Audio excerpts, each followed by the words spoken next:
Application of trigonometry एक बहुत important chapter है और ये ट्रिग्नोमेट्री के बेसिक एप्लीकेशंस के ऊपर बेस्ड है. We can also say it is word problems on trigonometry.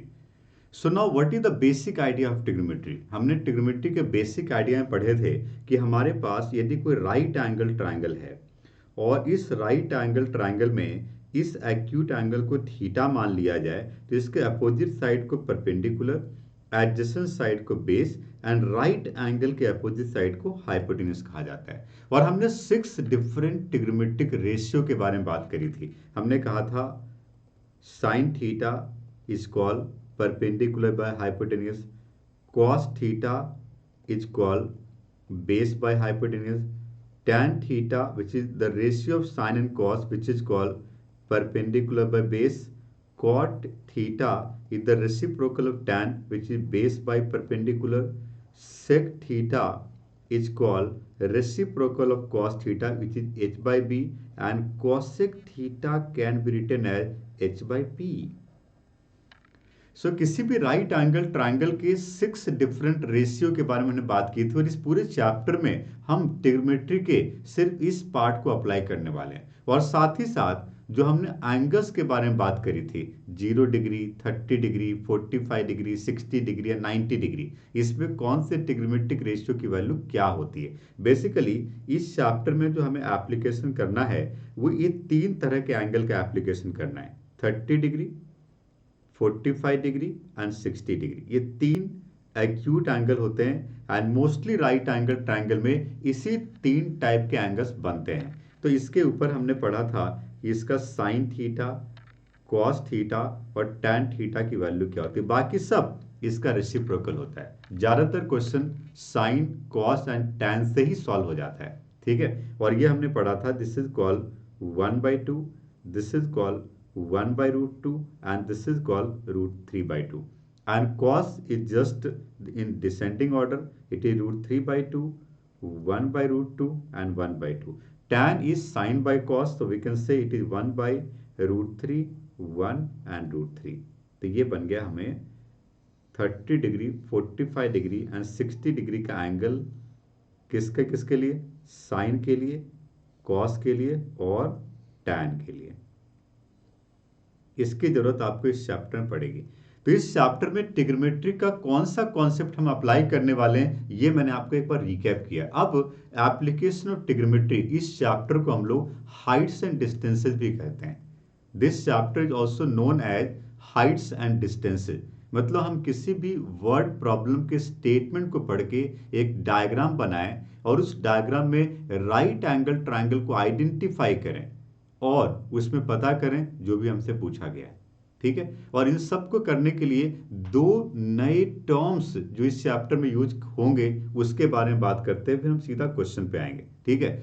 सबसे पहला टर्म हमारे पास है angle of elevation.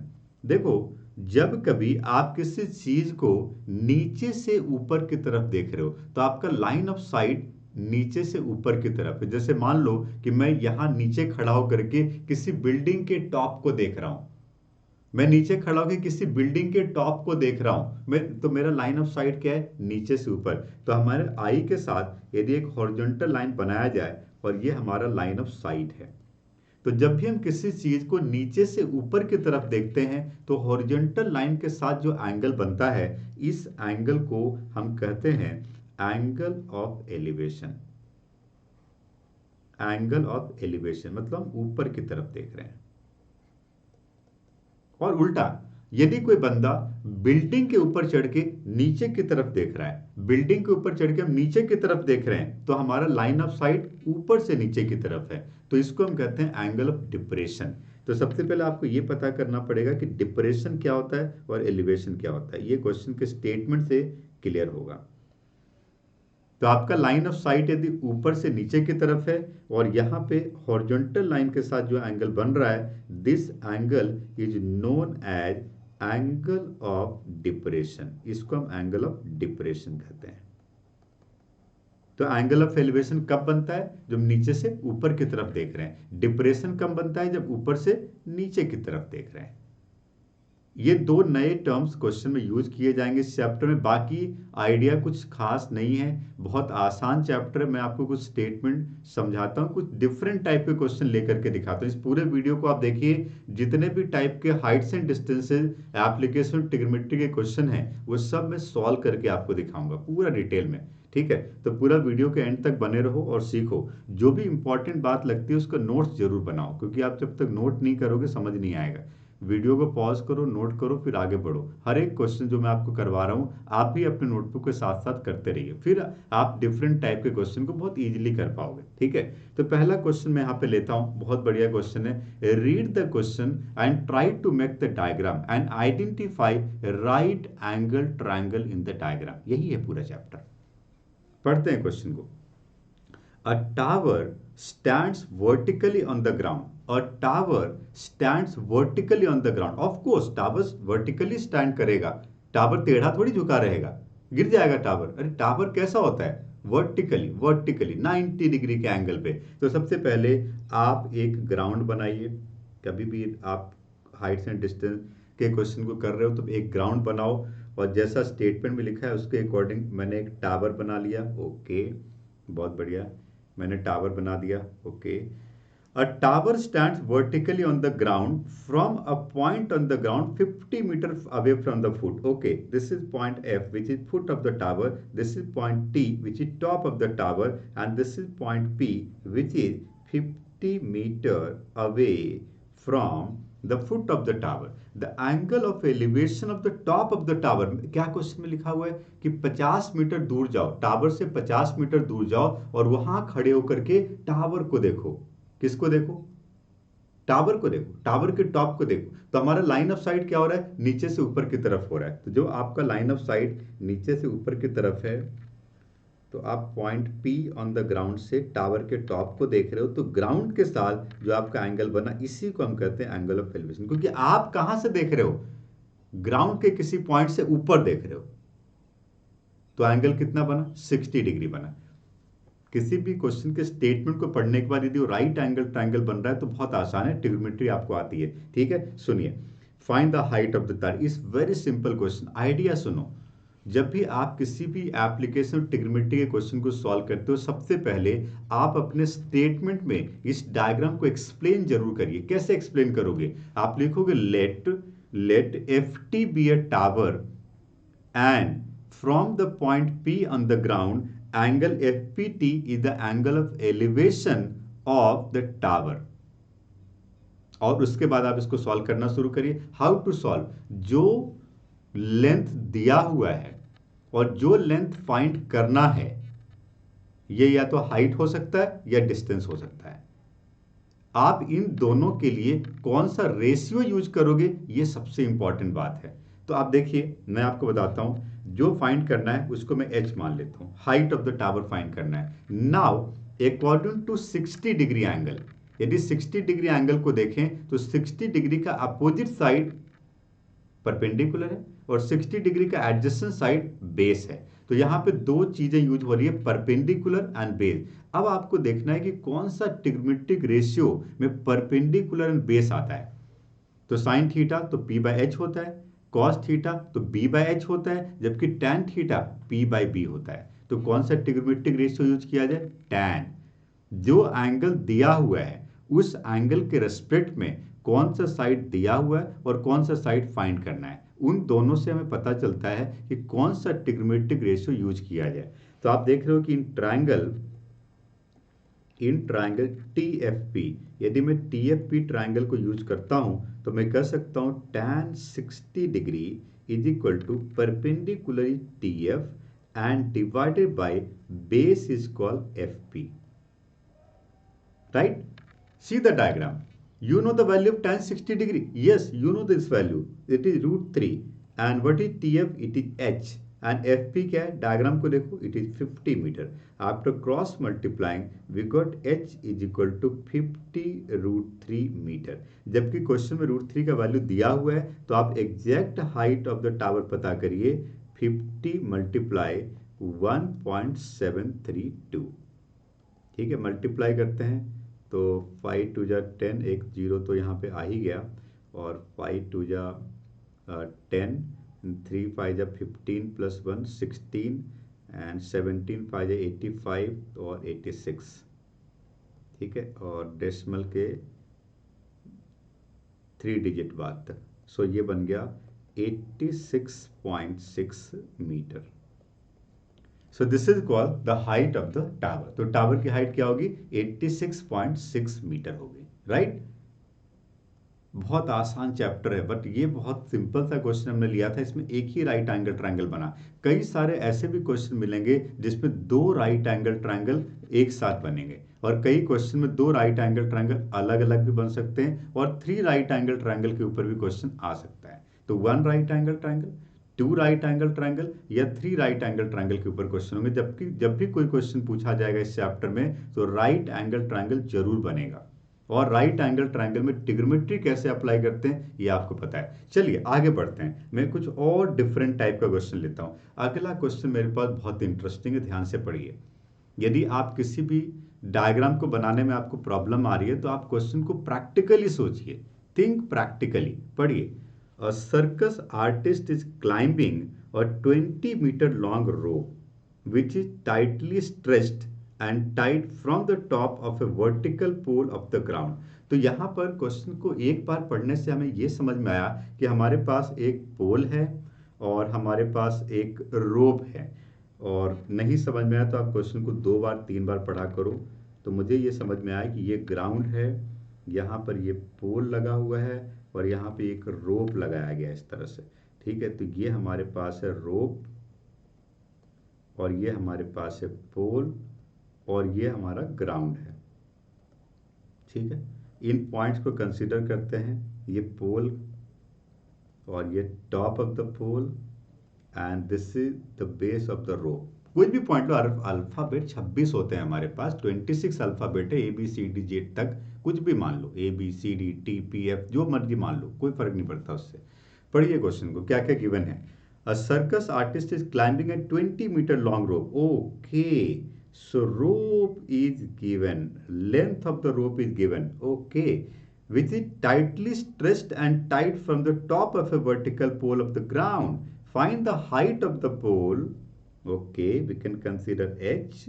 Find the height of the pole is the angle made by the rope with the ground. Rope का angle ground के साथ 30 degree का है। बहुत बढ़िया। क्या फाइंड करना है? Height of the pole. Again same thing, एक ही राइट एंगल ट्रायंगल बना। अब देखिए, जो एंगल 30 डिग्री दिया हुआ है, उस एंगल के रेस्पेक्ट में given situation and to find, ये दोनों क्या है। तो 30 डिग्री के रेस्पेक्ट में अपोजिट साइड क्या है? परपेंडिकुलर। और राइट एंगल का अपोजिट क्या है? हाइपोटेन्यूस। मतलब परपेंडिकुलर एंड हाइपोटेन्यूस का रिलेशन हमें ढूंढना है। You know which is the trigonometric ratio for perpendicular and hypotenuse? It is sine theta. It is sine theta. It is sine theta. So in this triangle, we can say in triangle TPR, in this triangle, sine 30 degree can be written as perpendicular TP divided by hypotenuse TR. So sine 30 degree can be written as 1 by 2 is equal to h divided by 20. After cross multiplying, we can say h is equal to 20 by 2, which is 10 meter. So we got the final answer h, that is the height of the pole, which is equal to 10 meter. तो height of the pole क्या हो गया? 10 meter हो गया। We got the height of the pole, which is 10 meter. यही तो पूछा गया था इसमें। तो ये 2 क्वेश्चन मैंने आपको बताया जिसमें सिर्फ एक ही राइट एंगल ट्रायंगल बन रहा था। बट यहाँ पर आपने सीखा कि इस बात को हम कैसे आइडेंटिफाई करें कि साइन थीटा लेना है, कि कॉस थीटा लेना है, या टैन थीटा लेना है। How to identify this thing, ये आपने यहाँ पे सीखा। ठीक है, आगे बढ़ते हैं।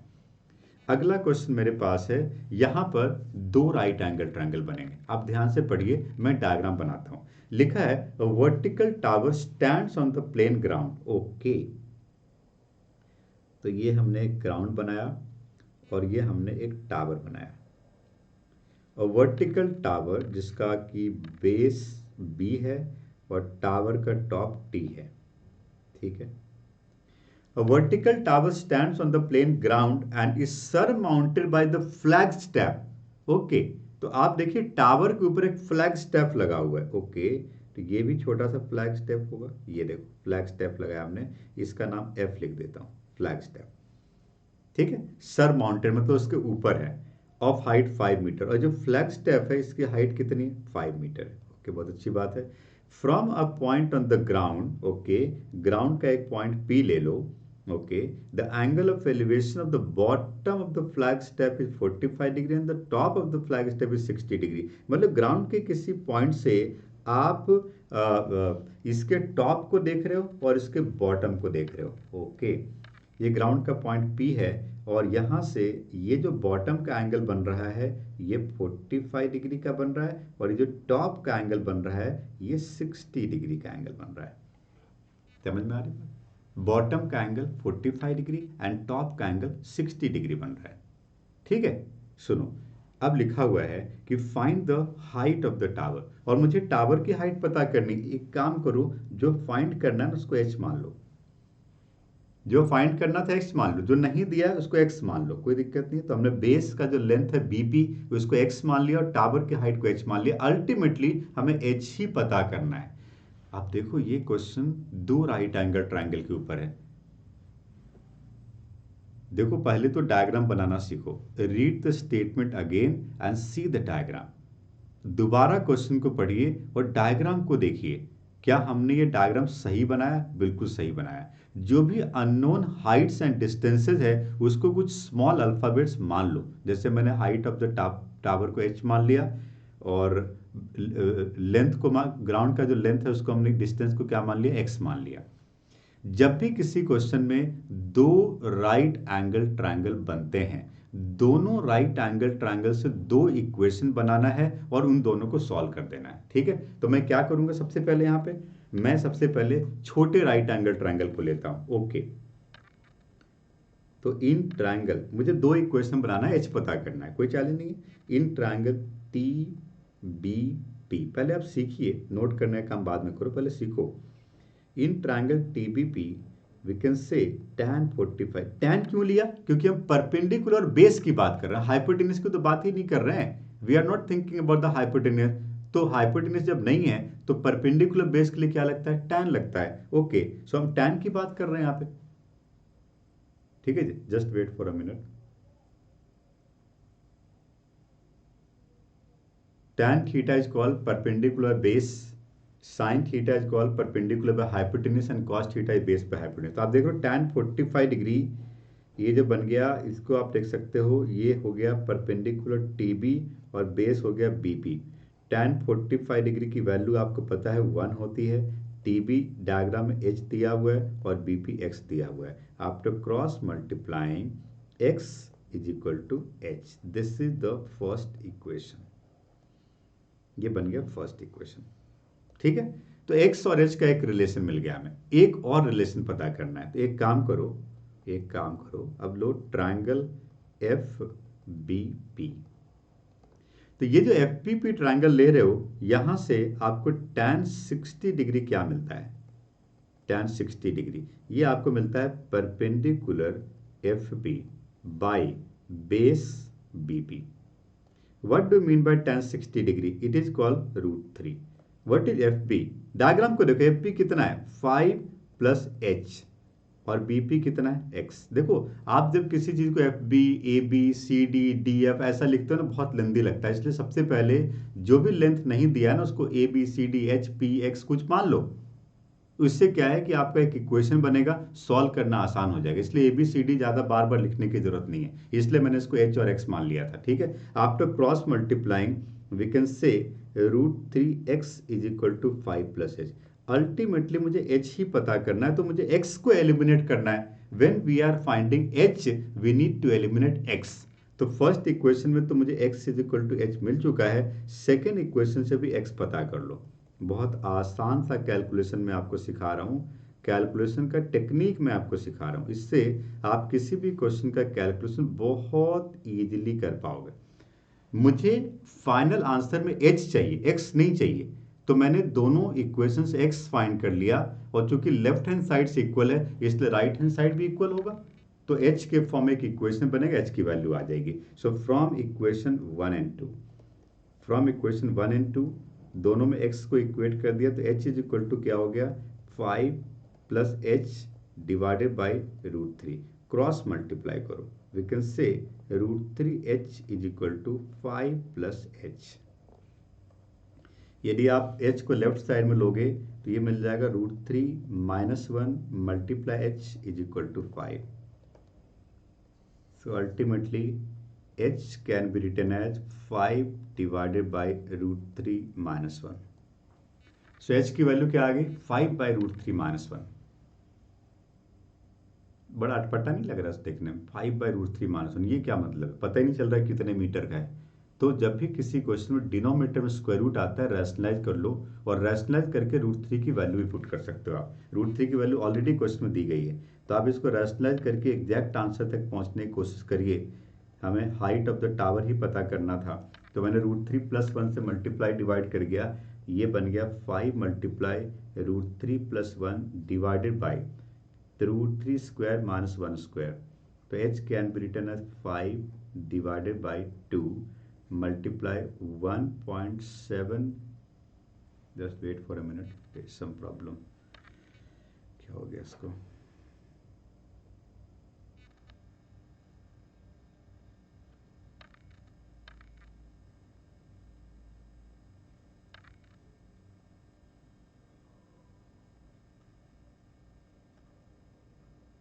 यस सो ये मिल गया 5 बाई 2 1.732 प्लस 1 ठीक है। तो 5 बाई 2 मल्टीप्लाई 2.732 कैलकुलेशन तो आप कर ही सकते हो यार मल्टीप्लाई डिवाइड कर लो आंसर जो भी आएगा वो मीटर में आएगा ठीक है डन। तो यहाँ पर मैंने आपको सिखाया कि how to solve the problem based on 2 right angle triangles. Statement को पढ़ने से ही हमें 2 राइट एंगल ट्रायंगल बन रहा है। जब भी किसी क्वेश्चन में 2 राइट एंगल ट्रायंगल बनेगा तो आप सबसे पहले डायग्राम के अननोन लेंथ को आप अल्फाबेट से मान लोगे फिर दोनों राइट एंगल ट्रायंगल से 2 इक्वेशन बनाओगे और दोनों को सॉल्व कर दोगे जो फाइंड करना मिल जाएगा। आगे बढ़ते हैं कुछ और क्वेश्चन मैं आपको बताता हूं। अगला क्वेश्चन बहुत इंटरेस्टिंग है देखिए the upper part of a tree broken over by the wind. Interesting बहुत इंपॉर्टेंट क्वेश्चन है ये और ये एग्जाम में अक्सर पूछा जाता है। This is a 5 star question. इसके ऊपर बहुत सारे मल्टीपल चॉइस क्वेश्चन भी बनाए जा सकते हैं। लिखा है the upper part of a tree is broken. Okay तो मैं सबसे पहले एक ग्राउंड बनाता हूं और एक ट्री बना लेता हूं। ओके परपेंडिकुलर रखता हूं इसको।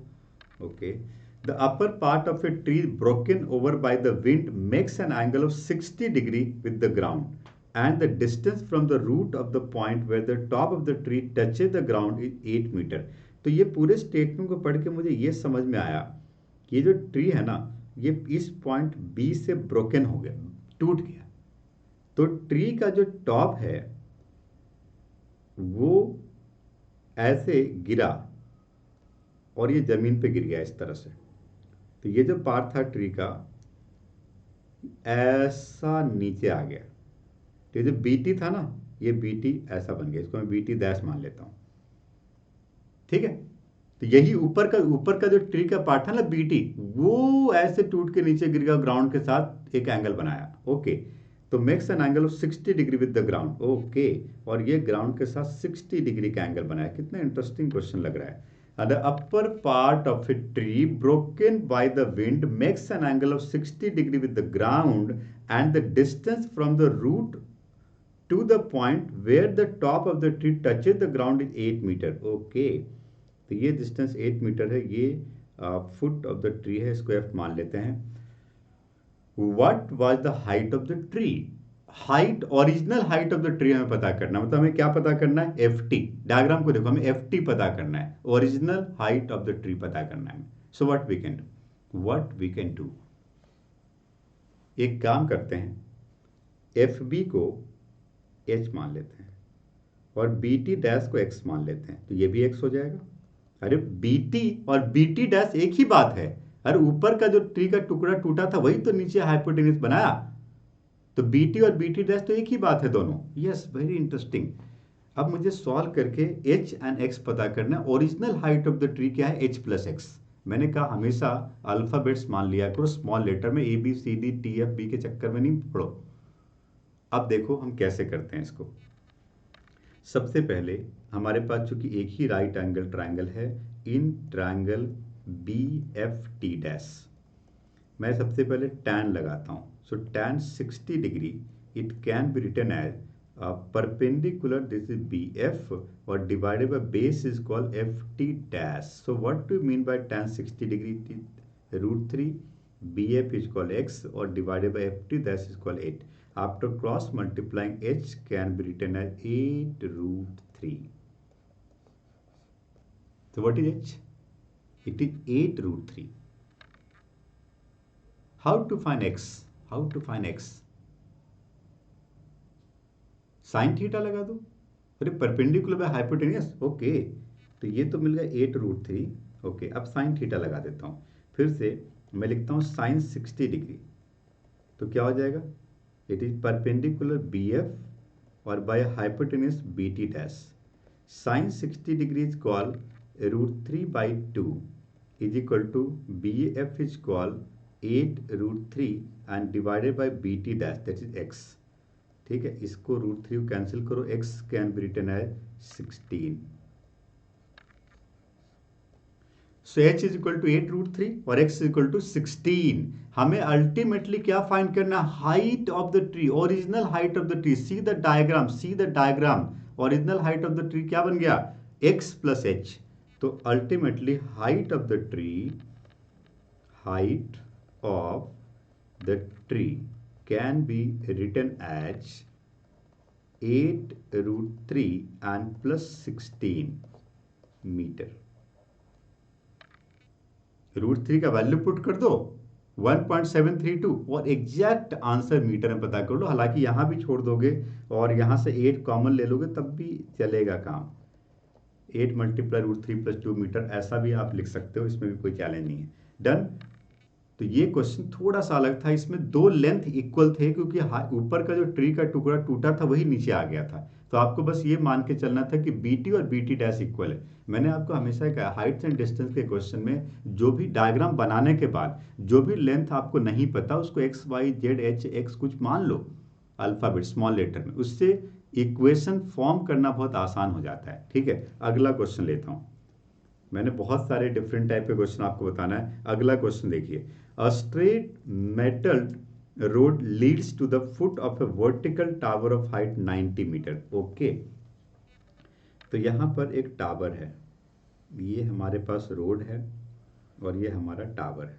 ठीक है, ये टावर का टॉप है, ये टावर का फुट है। ठीक है, a straight metal road leads to the foot of a tower, vertical tower of height 90 metre. Okay, tower की हाइट 90 मीटर है, बहुत अच्छी बात है। From the top of the tower, ध्यान रखना इंपॉर्टेंट बात, अंडरलाइन करने वाली बात है। From the top the tower मतलब मैं टावर पे बैठा हूं। अरे फ्रॉम द टावर मतलब मैं टावर से देख रहा हूं, नीचे देख रहा हूं रोड पे, तो डिप्रेशन होगा। पढ़ो क्वेश्चन को आगे। From the top of the tower, the angle of depression of two cars standing on the roads are 30 degree and 45 degree. बहुत अच्छी बात है, मैं टावर के टॉप से देख रहा हूँ नीचे और मुझे दो कारें दिख रही है। एक कार का नाम C और दूसरे कार का नाम D है। मुझे दो कार दिख रही है, ठीक है, C एंड D। समझ लो बात को, मुझे दो कार दिख रही है C एंड D। ओके, और मैं जो एंगल बना रहा हूँ डिप्रेशन बना रहा हूँ, ये देखो डिप्रेशन हॉरिजॉन्टल लाइन के साथ एंगल बन रहा है 30 डिग्री एंड 45 डिग्री। डिप्रेशन का जो एंगल बनता है वो हमारे आई पे हॉरिजॉन्टल लाइन के साथ बनता है और हम अपने आप को नेग्लिजिबल मान रहे हैं बिकॉज टावर 90 मीटर का है, तो उसके सामने हमारी हाइट नेग्लिजिबल है। हमारे आई पे जो एंगल ऑफ डिप्रेशन बन रहा है तो हमारे आई पे बन रहा है ना, ये देखो, ये लाइन ऑफ साइट है नीचे की तरफ और ये हमारा आई हॉरिजॉन्टल लाइन है, तो बन गया एंगल ऑफ डिप्रेशन। ठीक है, चलो अच्छी बात है। तो ये जो एंगल बना 30 degree and 45 degree. Find the distance between two cars. Okay, एक काम करो, इस लेंथ को x मान लो और इस लेंथ को y, हमें अल्टीमेटली y पता करना है। बहुत अच्छी बात। देखो एक खास बात है कि जब भी किसी क्वेश्चन में डिप्रेशन बनता है ना, यदि हम एलिवेशन भी बनाते तब भी सेम आंसर आता, बट हम बनाएंगे नहीं, हमें मार्क्स नहीं मिलेगा, क्योंकि ऑल्टरनेट इंटीरियर एंगल से आप देख रहे हो कि ऊपर जो एंगल आपके पास बना है 30 डिग्री, तो एंगल डी भी 30 डिग्री ही होगा।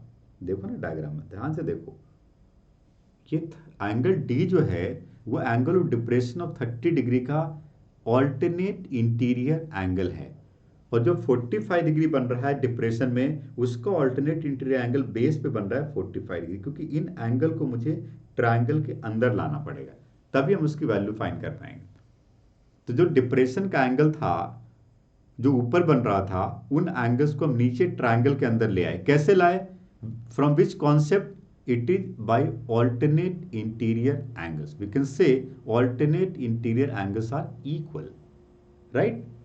नाउ अब हमारे पास फिर से दो right angle triangle, x and y, दो alphabet, make the equation and try to find the value of y. हमें अल्टीमेटली वाई ही पता करना है। तो मैं सबसे पहले यहां पर लिखता हूं in triangle TFC, triangle TFC में tan 45 degree is called TF, that is perpendicular by base it is x। tan 45 degree की वैल्यू 1 आ गई, 1 is equal to 90 divided by x। After cross multiplying x is equal to 90। This is the first equation, we got x, but हमें x थोड़ी y पता करना है। कोई बात नहीं, एक और इक्वेशन बनेगा ना। दूसरा राइट एंगल ट्रायंगल कौन सा है? दूसरा right angle triangle in triangle TFD। Triangle TFD में tan 30 डिग्री की वैल्यू है TF divided by FD।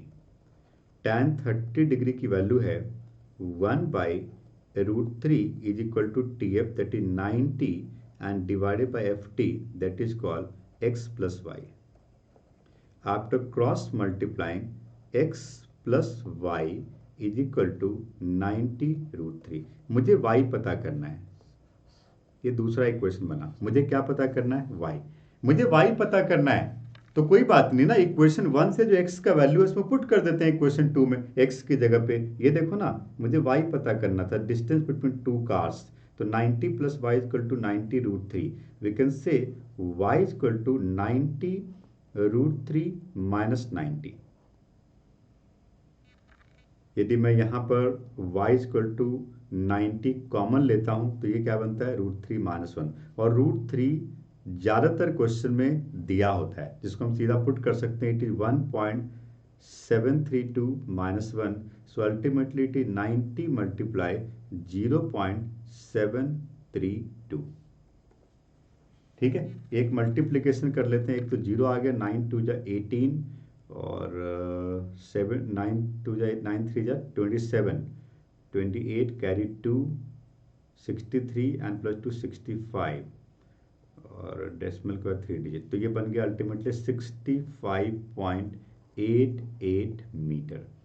This is called the distance between two cars. Answer को रूट में मत छोड़ा करो, जनरली रूट की वैल्यू दी होती है क्वेश्चन, नहीं भी दी है ना तो √2 एंड √3 ये दो वैल्यू याद कर लो।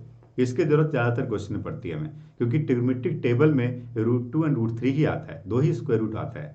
तो √2 का वैल्यू 1.414 एंड √3 का वैल्यू 1.732, ये दोनों याद कर लो, इससे आपका कैलकुलेशन ईजी हो जाएगा। ठीक है, तो यहां पर आपने देखा कि दो राइट एंगल ट्रायंगल बना, और ये मैंने आपको एंगल ऑफ डिप्रेशन का एक क्वेश्चन बता दिया।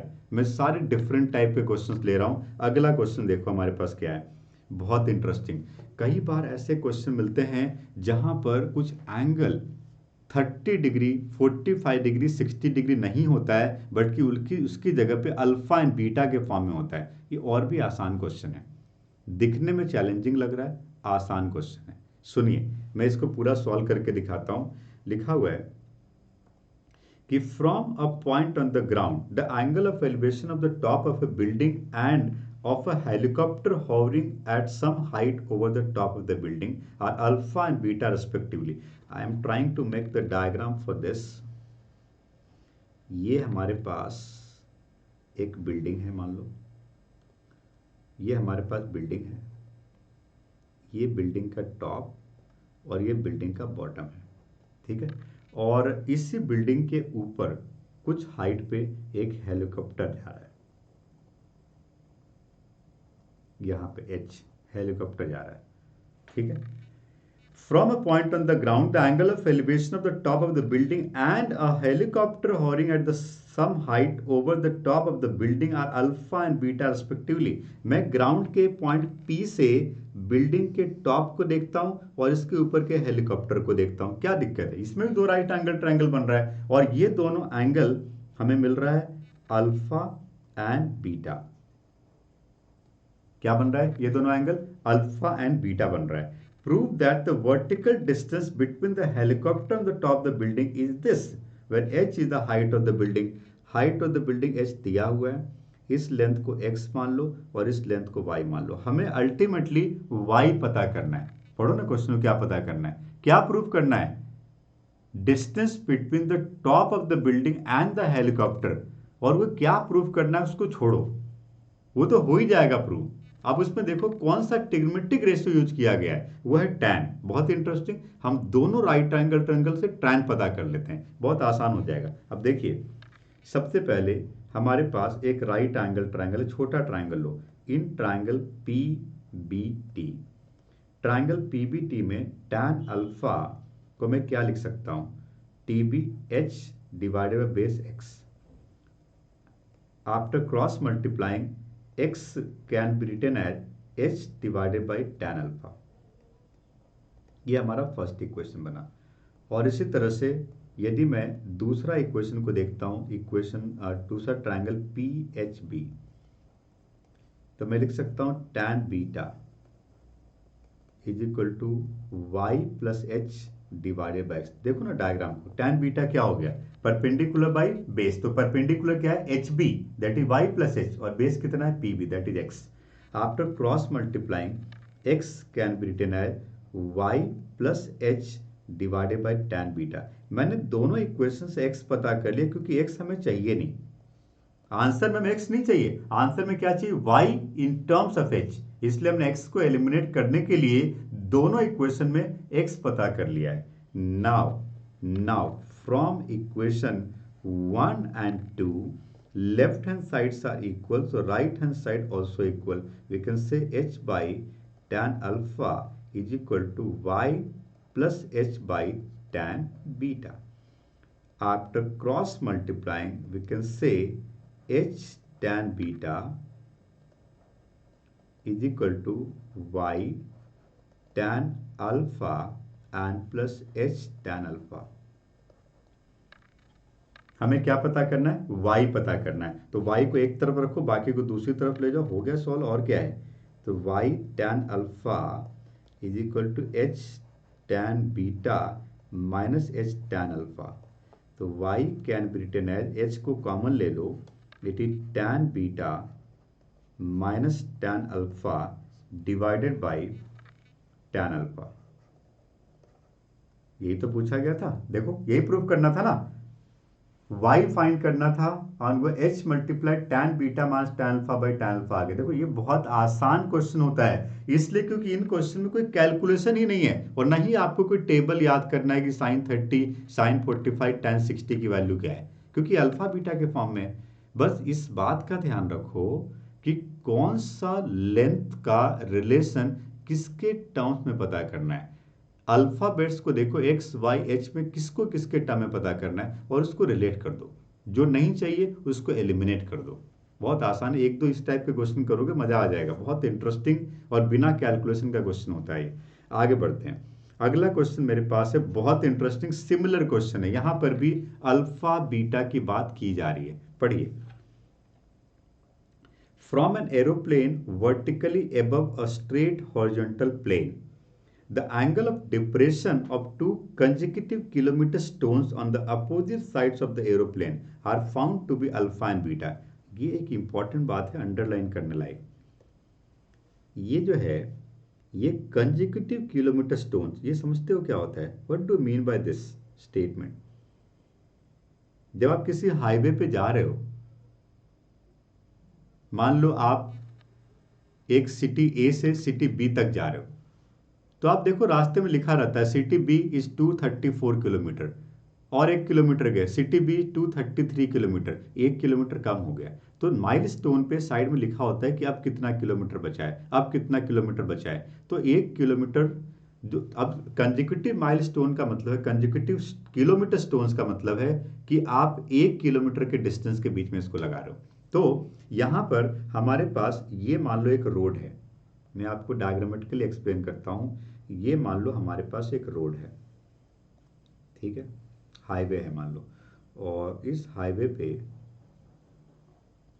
यहाँ पर और यहाँ पे एक स्टोन लगा हुआ है, किलोमीटर स्टोन। इसको पॉइंट पी एंड इसको पॉइंट क्यू मान लेते हैं। इन दोनों के बीच का टोटल डिस्टेंस 1 किलोमीटर का है, दैट इज 1000 मीटर। और ये दोनों एक एरोप्लेन के अपोजिट साइड्स पे हैं। एरोप्लेन यहाँ पर है, ये है जो point A, this is aeroplane. और एरोप्लेन से आप दोनों माइलस्टोन को देख रहे हो तो डिप्रेशन बनेगा। ओके, मैं ए को देख रहा हूँ, लाइन ऑफ साइट नीचे की तरफ है, और मैं ए से क्यू को देख रहा हूँ, लाइन ऑफ साइट नीचे की तरफ है, तो यहाँ पे बन रहा है डिप्रेशन। ठीक है, जब मैं पी को देख रहा हूँ तो एंगल अल्फा बन रहा है, जब क्यू को देख रहा हूँ तो एंगल बीटा बन रहा है। फिर से पढ़ते हैं क्वेश्चन को।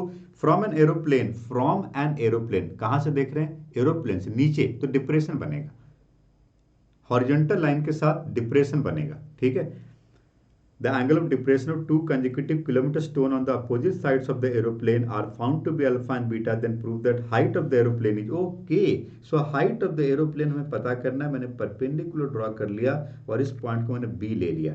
अब मुझे यही हाइट एच पता करना है। इंटरेस्टिंग, यहाँ पर इस क्वेश्चन में जो इंपॉर्टेंट बात थी, जो मैंने अंडरलाइन किया है, ये समझने वाली बात है। ये जो कंजिक्यूटिव किलोमीटर स्टोन होता है, इसका क्या मतलब है? इसका मतलब उन दोनों स्टोन के बीच का डिस्टेंस 1 किलोमीटर है। तो यदि मैं डायग्राम को देखो, यदि मैं पीबी को एक्स किलोमीटर मान लेता हूं, तो बी क्यू कितना हो जाएगा, 1 माइनस एक्स किलोमीटर, क्योंकि टोटल 1 किलोमीटर था। टोटल कितना था, 1 किलोमीटर। यदि मैंने पीबी को एक्स किलोमीटर मान लिया तो बी क्यू कितना हो गया, 1 माइनस एक्स किलोमीटर। तो आपने देखा किलोमीटर स्टोन में मैंने X and 1 minus X consider कर लिया। Now in this question we have to find the value of H. मुझे हाइट पता करना है, एक्स को एलिमिनेट करना है। तो दोनों राइट एंगल ट्राइंगल में अल्फा बीटा को लेकर के आओ, वो ऑल्टरनेट इंटीरियर एंगल से अल्फा को नीचे ले आओ। ये देखो, पॉइंट पी पे जो एंगल बन रहा है ये भी अल्फा होगा, और पॉइंट क्यू पे जो एंगल बन रहा है ये भी बीटा होगा, क्योंकि ये alternate interior angle of depression है। अब हम इन दोनों ट्राइंगल में कॉट थीटा यूज, टैन नहीं, प्रूफ दैट को पढ़ो ना, कॉट यूज करना है इसमें। ओके, तो मैं कॉट यूज करता हूं in triangle APB. Cot is the reciprocal of tan. You know cot alpha can be written as base by perpendicular X by H. मुझे एक्स नहीं चाहिए तो मैं एक्स का इक्वेशन पता कर लेता हूँ, क्रॉस मल्टीप्लाई करो, X is equal to H cot alpha. बहुत बढ़िया, ये फर्स्ट इक्वेशन बना। दूसरा राइट एंगल ट्राइंगल को देखो, दूसरा राइट एंगल ट्राइंगल है A B Q, A Q B. A Q B में यदि आप कॉट बीटा पता करते हो, so cot beta is called base, base is 1 minus x by perpendicular is h. After cross multiplying 1 minus x is equal to H cot beta. ठीक है, तो x can be written as 1 minus h cot beta. ये हमारा equation number 2 है। ठीक है, मुझे x नहीं चाहिए, मुझे h चाहिए। क्या पूछा गया, हाइट ऑफ द एरोप्लेन पूछा गया है। तो मैं इन दोनों इक्वेशन से x को एलिमिनेट कर देता हूं, इसलिए हमने x को फाइंड किया था इसमें। तो from equation 1 and 2 we can say the left hand sides are equal, so right hand side also equal, so we can say h cot alpha is equal to 1 minus h cot beta. So it is called h cot alpha plus h cot beta is equal to 1. ठीक है, सो h को common लीजिए, ये बन गया cot alpha plus cot beta is equal to 1. So ultimately h can be written as 1 divided by cot alpha plus cot beta. और इसी बात को, चूंकि ये डिनोमिनेटर में है तो इसको मैं पावर 1 भी लिख सकता हूँ, क्या प्रॉब्लम है। cot alpha plus quad beta two the power -1 भी इसको लिखा जा सकता है। तो this is called the height of the aeroplane. Idea same था, बट इस क्वेश्चन में चैलेंज क्या था? Consecutive kilometre stone. इसका मतलब आप समझ चुके हो। चलो आगे बढ़ते हैं। देखो जितना भी डिफरेंट टाइप के क्वेश्चन था हम ले चुके हैं। एक और इंपॉर्टेंट क्वेश्चन मैं लूंगा, ये बहुत इंपॉर्टेंट है। अगला क्वेश्चन जो मैं यहाँ पे ले रहा हूँ, this is the most important question. यहाँ पर भी अल्फा एंड बीटा के बारे में ही बात कर रहे हैं हम लोग। जैसा हमने पिछले 2 क्वेश्चन में किया वैसा यहाँ भी करेंगे। सो डायग्राम बनाते हैं। A window of a house is h meter above the ground. Okay, from the window. Okay, ground बनाते हैं और ये हाउस बनाते हैं और ये हाउस पे एक विंडो बनाते हैं। ये देखो विंडो, ठीक है।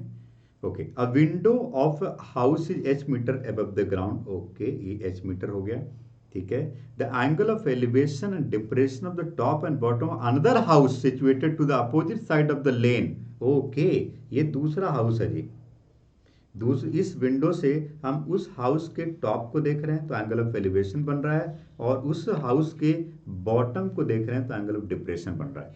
तो the angle of elevation is called alpha and angle of depression is called beta.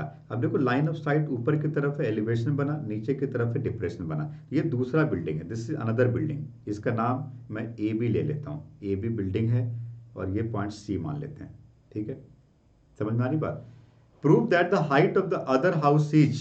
Okay, तो मुझे अदर हाउस का हाइट पता करना है। एक काम करते हैं, इसको x और इसको y मान लेते हैं। मुझे x प्लस वाई पता करना है, और इस लेंथ को क्या मान लें? इस लेंथ को मैं h मान लेता हूँ। क्या दिक्कत है? नहीं, h तो पहले से दिया था, सॉरी, h नहीं ले सकते। इस लेंथ को क्या लें?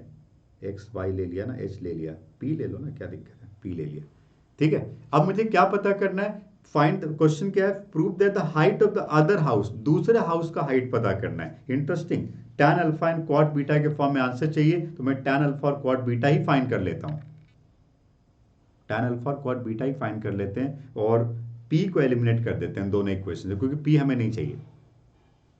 अच्छा, एक और इंपॉर्टेंट बात है, y और h इक्वल है जी, तो y लेने की जरूरत ही नहीं थी, h ले सकते थे इसको। y क्यों लिया हमने? छोड़ो, y हटाओ, क्योंकि ये तो h है ना। देखो ना, विंडो का हाइट ग्राउंड से वही ए और सी का लेंथ है, तो हमें पी को एलिमिनेट करना है। ओके, तो मैं 2 ट्राइंगल यूज करता हूँ। सबसे पहले in triangle B W C, इस ट्राइंगल में tan अल्फा फाइंड करता हूँ। तो tan अल्फा मुझे क्या मिलता है? x by P. अच्छा, p मुझे नहीं चाहिए तो क्रॉस मल्टीप्लाई कर लो, p equal to X by tan alpha. This is the first equation, ठीक है। ओके, दूसरा इक्वेशन है A W C. A W C में यदि आप क्वाड बीटा पता करते हो तो ये होता है बेस बाई परपेंडिकुलर, ठीक है। ओके, सो क्रॉस मल्टीप्लाई करो, पी इक्वल टू हो गया एच क्वाड बीटा। ये इक्वेशन नंबर 2 हो गया। दोनों में पी को हटा दो, एच मिल जाएगा, कोई चैलेंज है ही नहीं इसमें। एच प्लस एक्स पता करना है ना, मैं कोई बात नहीं। From equation 1 and 2, from equation 1 and 2 p को हटा दो, x by tan alpha is equal to H cot beta, ठीक है। और मुझे आंसर क्या चाहिए? x की वैल्यू पहले फाइंड करता हूँ। x इज इक्वल टू हो गया h tan alpha multiply cot beta. मुझे फाइंड क्या करना है? Height of the another building. Okay, so height of the another building is called A B. Height of another building is called AB. See the diagram. What is AB? See the diagram. AB क्या है? देखो, x plus h है, तो मैं इसको लिख सकता हूँ x plus h and which is called h tan alpha quad beta and plus h। यदि मैं इसमें से h कॉमन लेता हूँ तो ये मिल जाता है 1 plus tan alpha plus quad multiply quad beta। यही बात हमें प्रूव करनी थी। So we prove this h multiply 1 plus tan alpha quad beta। हमने h को कॉमन ले लिया यहाँ पे। देखो, अल्फा बीटा वाले क्वेश्चन, 30, 45, 60 डिग्री वाले क्वेश्चन, ये सारे टाइप के क्वेश्चन मैंने आपको बताए।